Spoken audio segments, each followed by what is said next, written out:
če je zunaj vsaj minus 20 stopinj, tako kot je zdaj, če pod nogami romantično škripa, če vidite otroke, ki v šolo tečejo na tekaških smučeh, njihovi starši pa grejo v službo s pomočjo vleko haskev ali motornih sani, potem je jasno, da smo dobrih 300 km nad arktično črto, le kakšnih 100–150 km od Nordkapa in konca Evrope v deželi prav posebnega testiranja.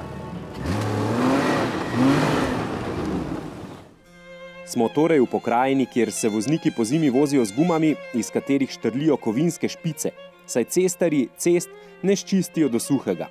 In voznike, ki po teh zasneženih cestah vozijo vsakodnevno, zelo hitro prepoznaš. Omejitve hitrosti namreč dosegajo samo oni, samo domačini. Vsi drugi vozimo počasneje.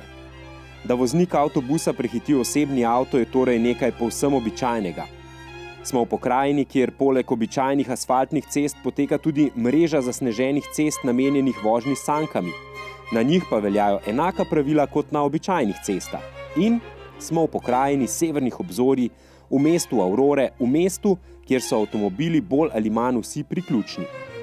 Običajne luči pa pogosto ne zadostujejo. In to je ustrezno okolje za raziskovalno dejavnost. Tehnološki napredek je neločljivo povezan z preizkušanjem, testiranjem. Testiranje, evaluacija pridobljenih podatkov, ponovno testiranje, primerjanje z drugimi podatki in ponovno testiranje.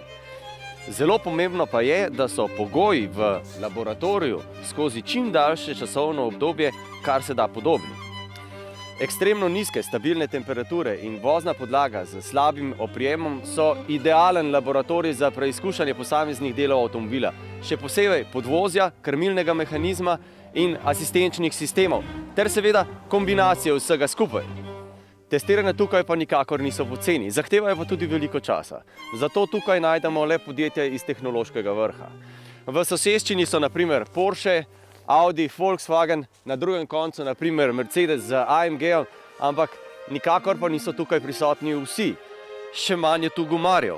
Pravzaprav zgolj peščica tistih, ki sodijo v vrh inovatorjev v gumarski industriji. Med te zagotovo sodi Goodyear. Ta stik s podlago išče že 120 let. If we want to test tire, we need to find the snow. So that's why we are coming here in Ivalo, 300 kilometers north of the Arctic Circle. That's where we find between November and March the snow.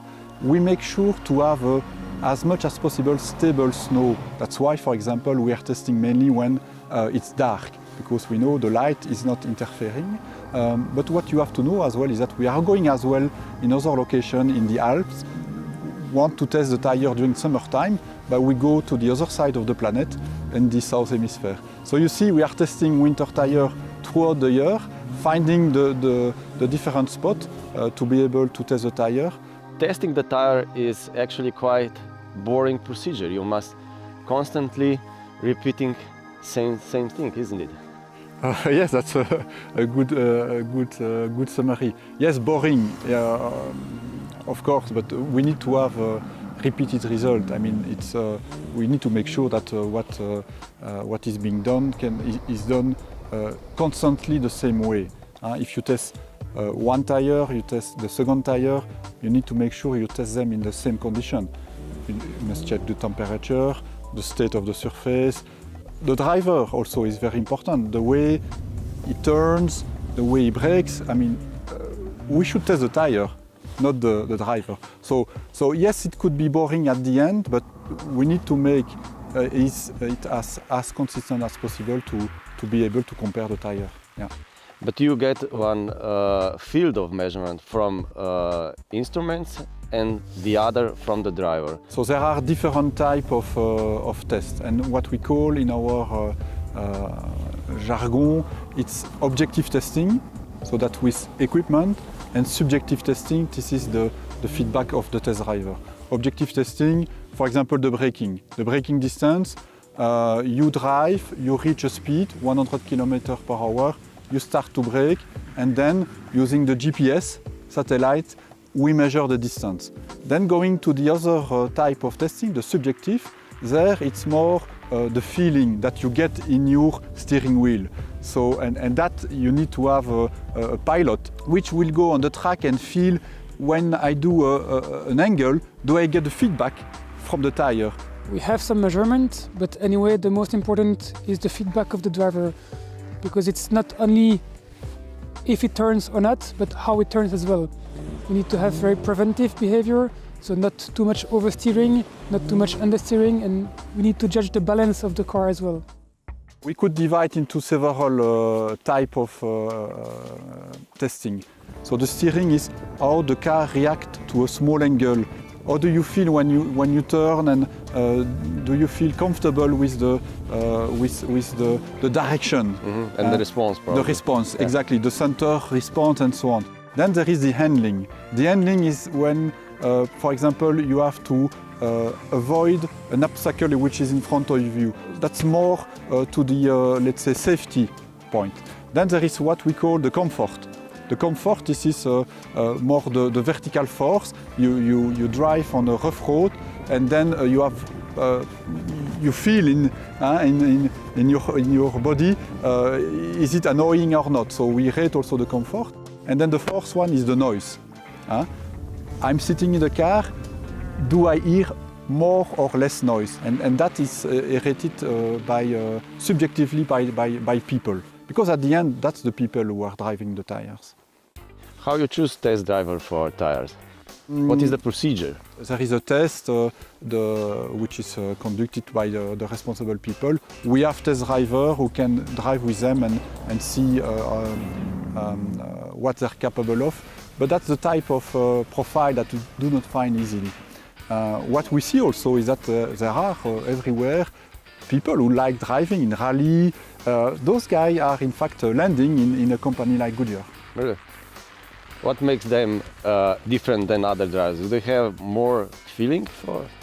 You need to learn it. You need to learn it. So you need to of course, if you have to have some capabilities. For example, you need to go on high speed, because we do some tests on very high speed to test the limit on when you go on the banking or in cornering. So you need to be able to go to those high speeds.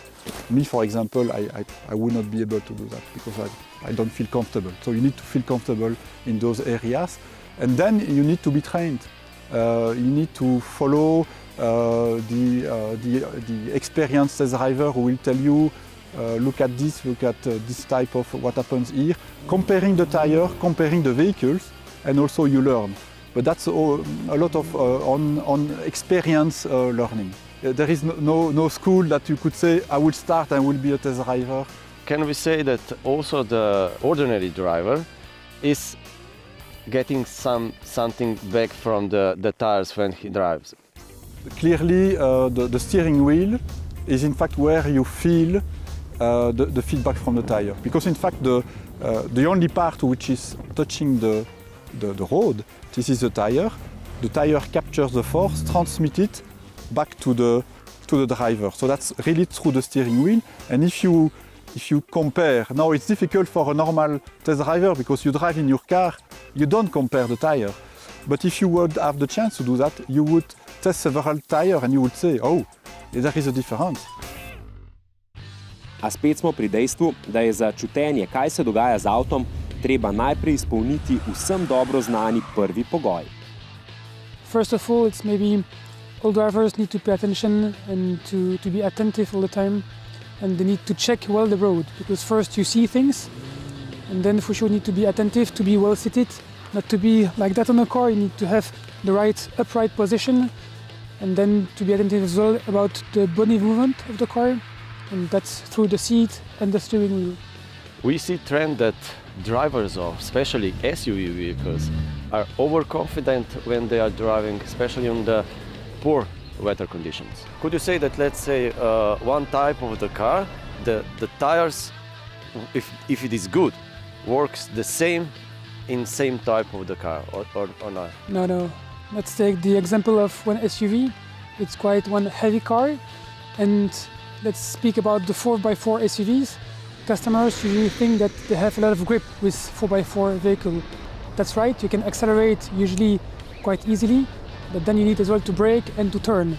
And with those kind of vehicles, it's very important to have very good tires fitted on them. The fact that the weight is higher and the center of gravity is higher, we need to take that into account. And for example, what we do is that we stiffen up a little bit the design of the tire to stiffen up because we need to respond to the higher forces acting on the tire. If you have a heavier vehicle, if you have the center of gravity higher, the role of the car is bigger. Everybody would understand that. So the forces on the tire are bigger. So we need to have a tire which is also stronger in reacting to the forces.